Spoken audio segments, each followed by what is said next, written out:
मित्रों नमस्कार, मैं हूं करण, अध्यक्ष राजधारक दल। मित्रों, अपना गृह जनपद बहराइच है उत्तर प्रदेश में। कल दिनांक 26 अक्टूबर 2023 बहराइच नगर में बड़े पोस्ट ऑफिस के सामने एक अंबेडकर पार्क है और अंबेडकर पार्क के बाहर एक स्टॉल लगा हुआ था किताबों का। उसमें जो पुस्तकें बिक रही थीं, उन पुस्तकों को मैंने देखा, पढ़ा, तो उसमें लगभग सभी पुस्तकें या अधिकांश पुस्तकें ऐसी थीं जो सनातन विरोधी थी, हिंदू धर्म विरोधी थी, ब्राह्मण विरोधी थी। कुछ पुस्तकें मैंने वहां पे खरीदी।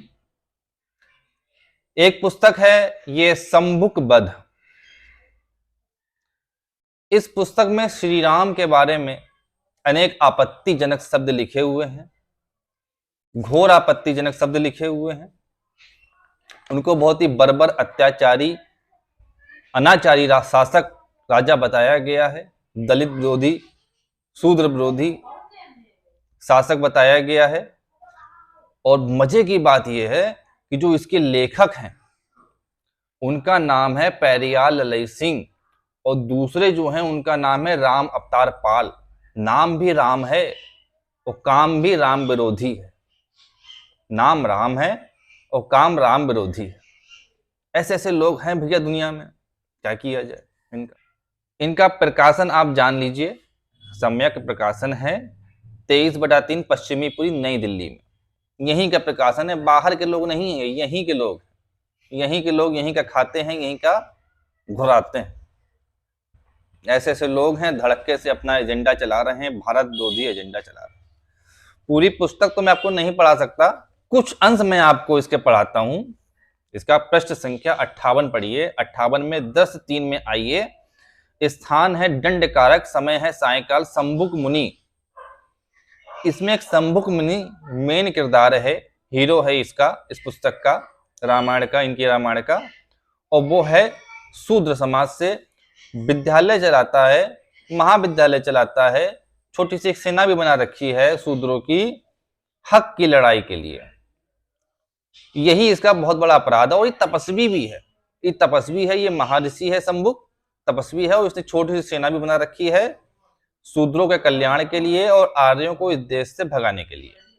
सम्बुक मुनि ऋषि भूमि पर ही आसन जमाए बैठे तपस्या कर रहे हैं।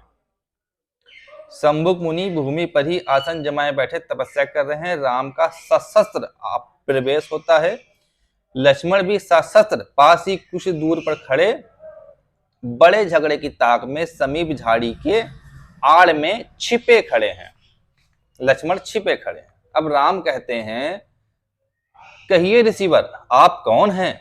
सम्बुक कहते हैं राम का मुकुट की ओर देखते हुए, राजन मैं सम्बुक हूं, तुम्हारा क्या परिचय है?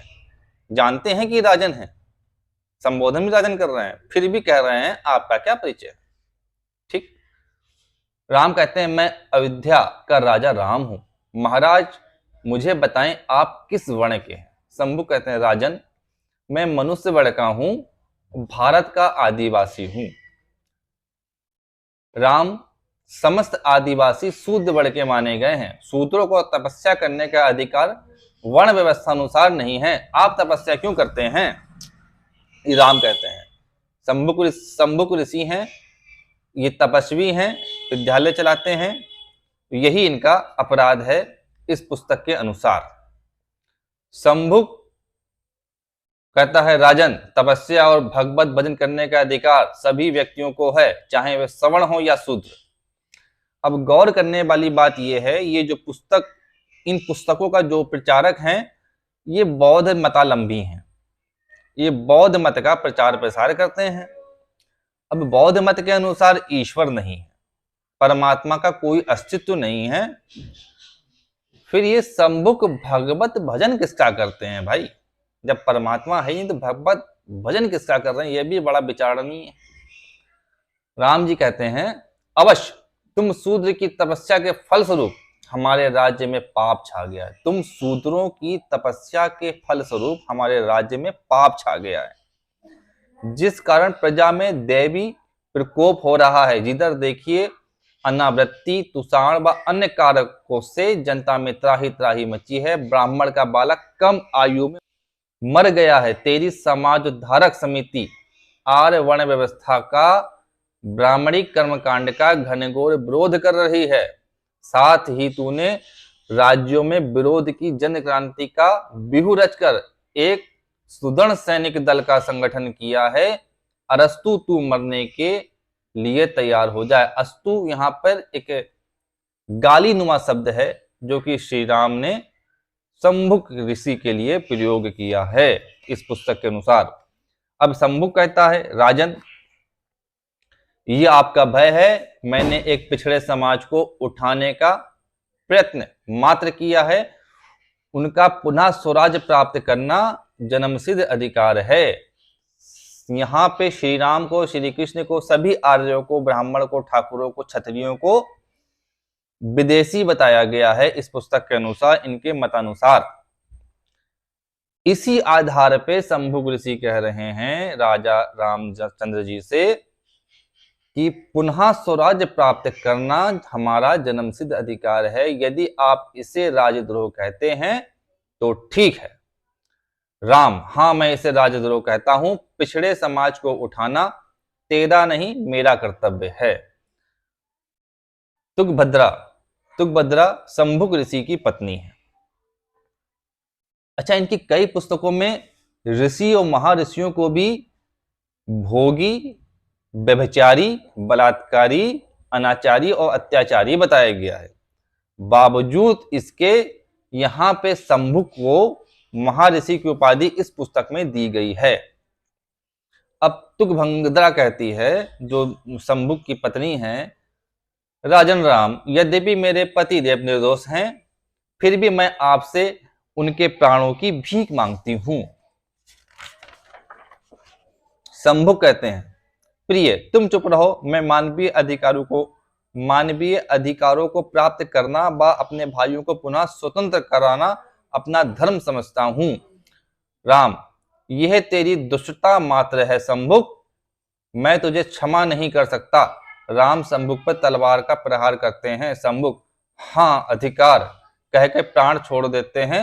राम के हाथ में लहूलुहान कृपाल रह जाती है। तुंगभद्रा, बहुत, अब आप सुनिएगा कि किस तरह का वार्तालाप होता है। तुंगभद्रा अचेत होकर गिर पड़ती है। कुछ होश आने पर, ओ शराबी कबाबी हत्यारे राम, तूने जीवन भर कुकृत्य किए हैं। नीति विरुद्ध ताड़का वध किया। आदिवासी महाराजा धीराज रावण की बहन सूर्पणखा के कान नाक काटने, बहुपत्नी होते हुए अन्य स्त्रियों से प्रेम सौंदर्य विरुद्ध बलिवध, बलि का वध, रावण का वध इनको बड़ा कष्टकारी है। वो इनके पूजनीय आदरणीय हैं।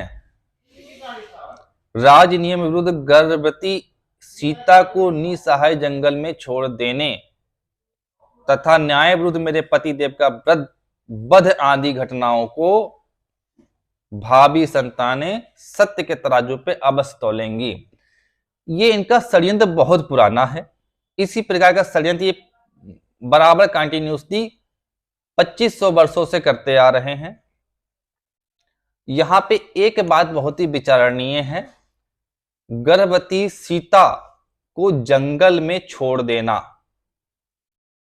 मित्रों, बहुत ही जिम्मेदारी से मैं आपको बताना चाहता हूं कि यदि आप वास्तविक वाल्मीकि रामायण पढ़ेंगे तो उसमें केवल 6 कांड है, उसमें उत्तरकांड नहीं है।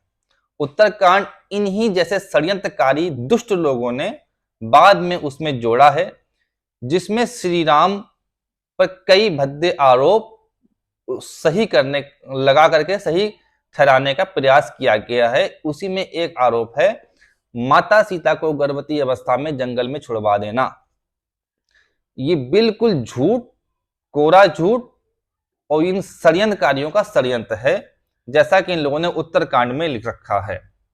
इसको भी आप असत्य ही जाने, क्योंकि ये असत्य ही है। इसमें लिखी हुई सारी बातें असत्य हैं और ये बात भी असत्य है, जिसको बहुत से हिंदू सनातनी सत्य समझते हैं। आगे इसके प्रश्न संख्या 61 पे जब चलेंगे तो कई चीजें हैं इस पुस्तक में। एक श्लोक उन्होंने कथा कथित श्लोक लिख रखा है, उसका अर्थ मैं आप सुनाता हूं।